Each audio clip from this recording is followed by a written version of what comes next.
Chapter 19. Vint limped into Pirate Bowl's stronghold, rubbing her jaw. Who knew such a scrawny kid had such a punch behind him? That's a red burner for you, though.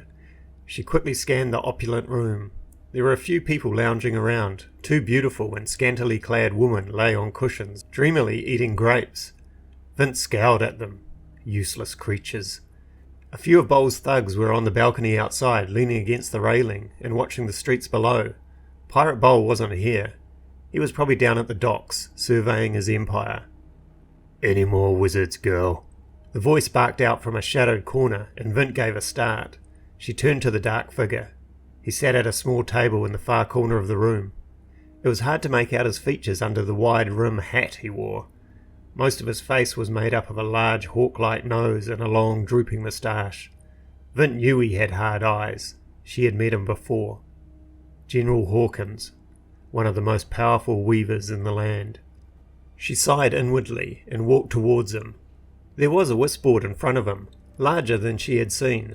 Vint looked closer. It had 24 block stones instead of the 12 she was used to. There were a number of dead tiles scattered across it. General Hawkins was still watching her, and she remembered his question. He had asked her about wizards. She thought about the gold coin in her pocket. She thought of Tok and Jared. Last time she told Hawkins of a possible wizard, the man had ended up dead. She shrugged. "Every old person in Yor is rumoured to be one. We still haven't confirmed any of them." The general watched her with those hard eyes. He was swirling a bunch of metal balls around in one hand. He always did this when he was thinking. "Not holding out on me, lass. Worried I'd kill another one before I meant to." His voice was slightly slurred. Vint glanced at the goblet on the table. He had been drinking. The bottle beside the goblet was close to empty. "That plays a part, no lie," Vint said casually. "Bowles told me to keep quiet on the matter." "Sit." The words were spoken from a man used to giving orders. Vint scowled. She hated being told what to do, even by a general. The man had been drinking, though, and that made him vulnerable. She saw a chance to learn more than perhaps she was meant to know. Information was the greatest currency in Yor. "What is this board?" she said, taking a seat as though it was her idea. "Surely you can't duel with this. It's too big." "Trying to change the subject. You're a smart lass. Always calculating. That's the curse of being a blue burner." The metal balls kept spinning on his fingers, clacking rhythmically. He watched her for a moment longer. Vint kept her eyes on the board, pretending to study it. "It's a joust board," he said finally. "Both players use one board, each taking turns to move their tiles. Hardly anyone plays it anymore. The fast action found in the dueling boards creates more of a spectacle. But I prefer this version," the general continued. "You take your time planning your moves, when to block your opponent, and when to attack, when to sacrifice a piece. Well, there's a long-term strategy to it. Then, when you are ready, and the time is right, you strike." He closed his hand into a fist around the steel balls. "Your totems charge and clash, like the knights in a jousting tournament." He frowned at his bottle of wine. "So it's called joust," he finished lamely. The steel balls began spinning again. Vint's eyes narrowed. He may be drunker than he looked. It was time to be bold. "Is that why you killed Magnus? Part of a long-term strategy?" The steel balls stopped clacking. "No, that was a gamble. A calculated risk that presented itself.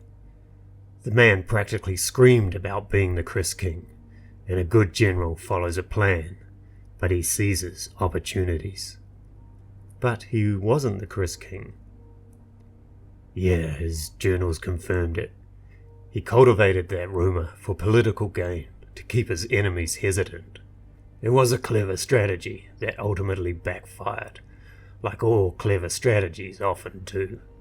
Like your clever plan will." Vint glanced at the general. "You mean Bowles' clever plan?" "Suit yourself." "But why even worry about the Chris King?" she asked, changing the subject again. He's showing no true power. Surely he wouldn't be anything more than a nuisance. General Hawkins studied the girl for a long time, as if weighing his words. He took another sip of wine and shrugged. It's possible the Chris King plays a subtle game, and one that hides his true power. The general leaned forward. There is a chance the Chris King is Kodan himself. Flint frowned as she met General Hawkins' stare. The man obviously expected his statement to shock her. Who? She asked. Of course, he said with a sigh, and he leaned back. Kodan's been erased from history, and the king made the scholars name Karul as the head of the school. It would not do to have a weaver that future generations could look up to. General Hawkins pocketed the steel balls and poured himself another glass of wine. The bottle was finished. He took a long sip. Kodan was the best of us, the strongest, the wisest, the purest. He should have ruled this realm, should have let me throw that damn king off the wall. Instead, he just vanished, walked away, and was never seen again, and left all of us to muddle through this mess. And you think he became the Chris King? Why not? He loved the school. Yor has always been a special place for him. Maybe he couldn't just vanish entirely. Maybe he still watches over this damn place. And this is what the Emperor fears. This is why he won't just invade with his armies. I believe so. Of course the Emperor won't just come out and say it. But any sane man should fear Kodan, and the Emperor has more reason than most. General Hawkins took another long sip of his wine. I'll tell you this, lass. There's not many people I respect in this world. Most kings are fools. Even this Emperor is a means to an end. But Kodan, that man. He suddenly blushed, aware he had said too much. He looked up scowling at the girl. Vint recognized the look. She had seen it in men before, those turned nasty by the drink. Begone, lass, he said irritably. I have much to think about. Vint nodded. She knew better than to push her luck. She rose and left the table. The sound of steel balls began clacking again behind her. The end of chapter 19.